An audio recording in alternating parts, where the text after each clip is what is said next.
جنرال قدس ورده بريزيدنت ጊዜያዊ ምምሕዳር ትግራይ ወኪለ መልእኽቲ ክሕልፍ ቅዋም ጊዜያዊ ምምሕዳር ትግራይ ክገልጽ የመጽ ዘለኹ ፕሬዝዳንት ጊዜያዊ ምምሕዳር ትግራይ ጀነራል ታደሰ ወረደ በተመሳሳለ መንገዲ ኣብ ዝካየዱ ዘለው ኣብ ማእከል ትግራይ ሰሜን ምዕራብን ዘለው ሰልፍታትን ናይ ኣክል ምንቅስቃሳትን ኣብ ተኸባቢ ስለ ዝጸንሕሎም ኾነ ሎማዓንቲ ኣብ ሽረ ንተመሳሳሊ መድረኽ የምኡ ዘለው ኣብዚ ክርከቡ ሓሲቦም ነይሮም ግን ተመሳሳሊ ዓላማ ዘለዎ መድረኽ ስለ ዘሎ ኣብዮም ዘለው ስለዚ ናይ ስራሕ መቐሎ ኢና ጌርና ዘለና ዝኸበርካ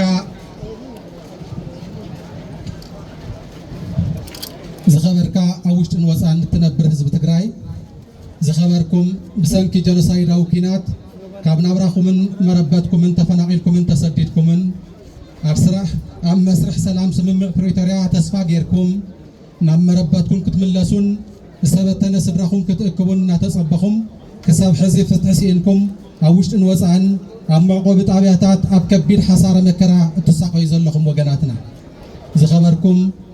ኣብ ትሕቲ ወረርቲ ሓይልታት ወዲእኩም መረበትኩምን ንብረትኩምን ተመንጢልኩም በብመሓልቱ ናብራ ባርነት ክትሕልፉ ተፈሪድኩም እትሳቀዩ ዘለኹም ወገናትና ዝኸበርኩም ዋልታን ማእገርን ትግራይ ዝኾንኩም ኣመራርሓን ኣባላትን ሓይልታት ጸጥታ ትግራይ ዝኸበርኩም ኣብ ህዝባዊ ሰልፊ ትሳተፉ ዘለኹም ኣመራርሓ ጊዜያዊ ምምሕዳር ትግራይ መራሕቲ ሃይማኖት ዓበይቲ ዓዲ ኣመራርሓን ኣባላትን ውድባት ፖለቲካን ሲቪል ማሕበራትን መናእሰይን ደቂ ኣንስትዮን ዝኸበርክንን ዝኸበርኩምን ኣቐዲመ የኣክል ሓምሻይ ክረምቲ ኣብ ኬንዳ ብዝብል መሪሕ ሓሳብ ብተበግሶን ምትሕብባርን ጽላል ሲቪል ማሕበረሰብ ምዕራብ ትግራይ ሎሚ ኣብ ጄኔቭ ስዊዘርላንድ ከምኡውን ኣብዚ ኣብ ከተማ መቐለ ይሳለጥ ኣብ ዘሎ ህዝባዊ ሰልፊ ምሳኹም ተረኺበ ቅዋም ጊዜያዊ ምምሕዳር ትግራይን ክገልጽን መልእኽቲ ክሕልፍን ዕድል ስለ ዝረኸብኩ ካብ ልቢ የመስግን ልዕሊ 2 ዓመታት ብኩናት ተሰንዩ ኣብ ልዕሊ ህዝቢ ትግራይ ዝተፈጸመ ጀኖሳይድ ንምዕጋትን ህልውናን ድሕንነትን ህዝብና ብሰላማዊ ፖለቲካዊ ቃልሲ ንምርግጋጽን ዕድል ክህብ ተስፋ ዝተገበረሉ ብሳላ ክቡር መስዋዕቲ ጀጋንና ዝተኸተመ ስምምዕ ፕሪቶሪያ ካብ ዝፍረም ዛጊድ 3 ዓመት ክመልኦ 4 ወርሕ ጥራሕ ይተርፎ እቲ ስምምዕ ዘቐመጦም መሰረታዊ ዕላማታትን መትከላትን እንትንሪኦም ምኽባር ሕጋውን ሕገ መንግስታውን መትከላት ምኽባር መሰረታዊ ሰብኣዊ መሰላት ፖለቲካዊ ኣፈላላያት ብጎነጽ ካብ ምእላይ ምቁጣብ ውሕስ ድሕንነት ምርግጋጽ ተጻውኦታት ብዛላቕነት ምፍታሕ ንዝተፈጸሙ ገበናት ፍትሕን ተሓታትነትን ምርግጋጽ ብሕጋውን ማሕበራውን ኢኮኖሚያውን ሕውየት ምርግጋጽ መንቀሊ ፖለቲካዊ ፍልልያት ብልዝብ ምፍታሕ ወዘተ ዝብሉ እኳ እንተኾኑ እቲ ስምምዕ ተኽሲ ደው ካብ ምባልን ብኽፋል ሓራ ኣብ ዝወፅእ ከባብታት ትግራይ ውሱን ማሕበራዊ ኢኮኖሚያዊ ምንቅስቃሳት ካብ ምጅማርን ዝዘለለ ዛጊድ ውሕስ ሰላምን ድሕንነትን ህዝቢ ትግራይ ከረጋግጽ ኣይከኣለን ዘሎ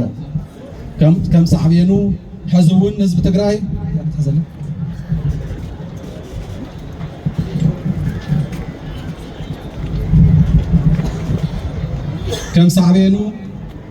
ህዝቢ ትግራይ ካብ ቤቱን መረበቱን ተመዛቢሉን ተሰዲቱን ልዑላዊ ግዛቱ ተመንጢሉ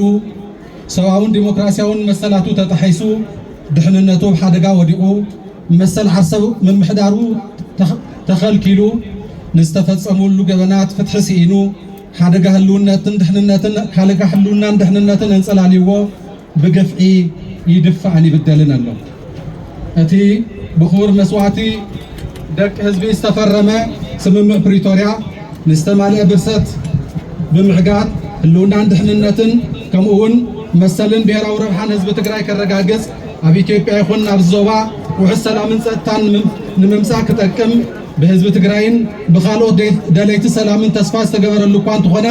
ብወገን መንግስቲ ኢትዮጵያ እቲ ብኹናት ከምጽኦ ዘይከኣለ ዓወት ብሽም መስርሕ ስምምዕ ፕሪቶሪያ ኣቢሉ ኣሜን ኢሉ ዝግዛእ ህዝቢ ተቆራሪሳ ዝተኾርመየት ትግራይ ብሔራዊ መቃለሲ ውዳበታት ዘይብሉ ህዝቢ ብድምር ኣብ ልዕሊ ትግራይን ህዝባን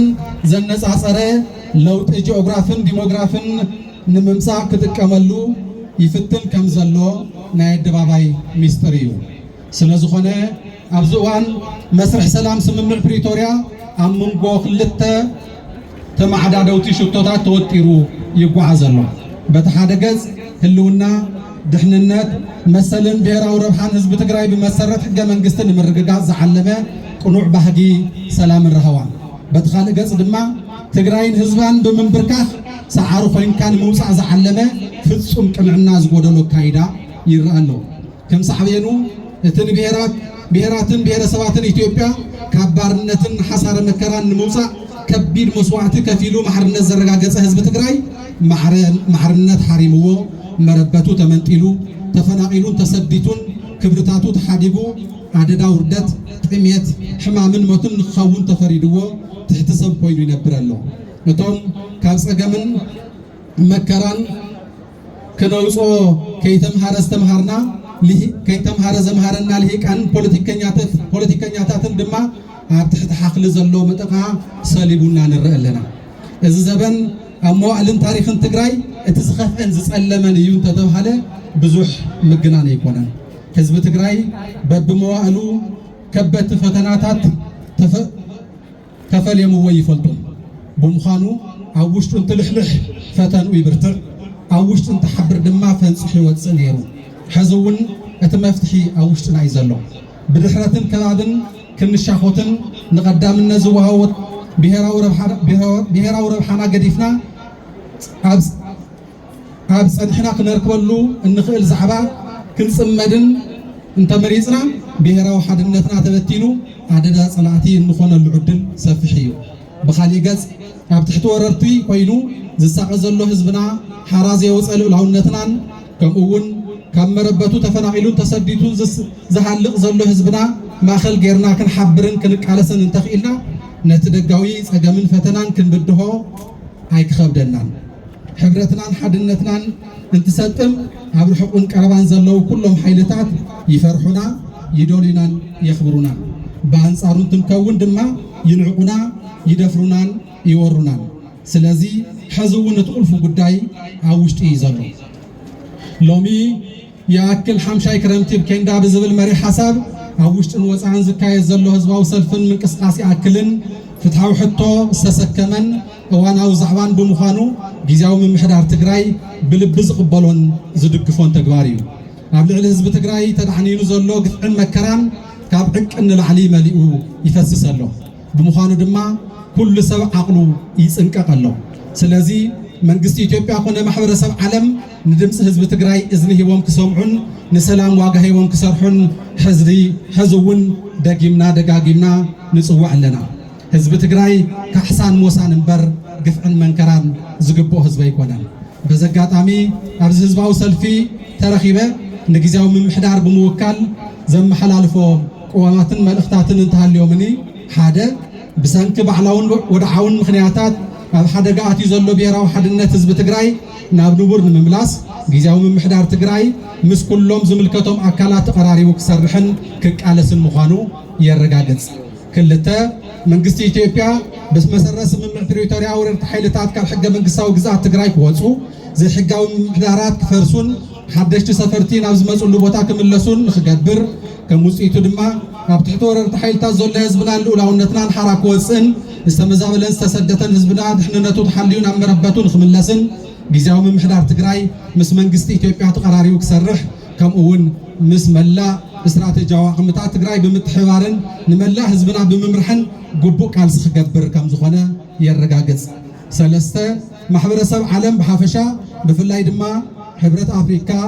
إيجاد حبرات منقسات أمريكان حبرة أوروبان كم مفرام سمم بريتوريا جميروم زنبرو سلام تاني زوا بغربا زكاة تلون زجد سومن تواسعات أكلا سلزخونو سمم بريتوريا بزجبا كفصامن وحس سلام نمر رجعز زخل بوليتيكا ولزق جمرن قبل منقستي إثيوبيا بوليتيكا ون دبلوماسيا ون سعنتون خعرفو جزاو من محدار تجري عبرتوك صرحيو أربعة استفنا قلنا استسدتن حزبنا نحم شاي كرمتي أبحثر مكرا كي يحلفو كم جزاو من محدار مس كلهم زملكتهم أكلات بمتحوار زادلو كل عينة عريز قدر كوينو እዚ ጻዕሪ ወድዓዊ ዕንቅፋት ዝገጥሞ እንተኾይኑ ድማ ብግልፂ ህዝብና ክፈልጦ ብምግባር ኣብ ማዕቆብ ጣብያታት ዘሎ ህዝብና ንዝኸፍአ ጸገም ከይቃላዕ ዝከኣል ኩሉ ከም ዝገብር ነረጋገጽ።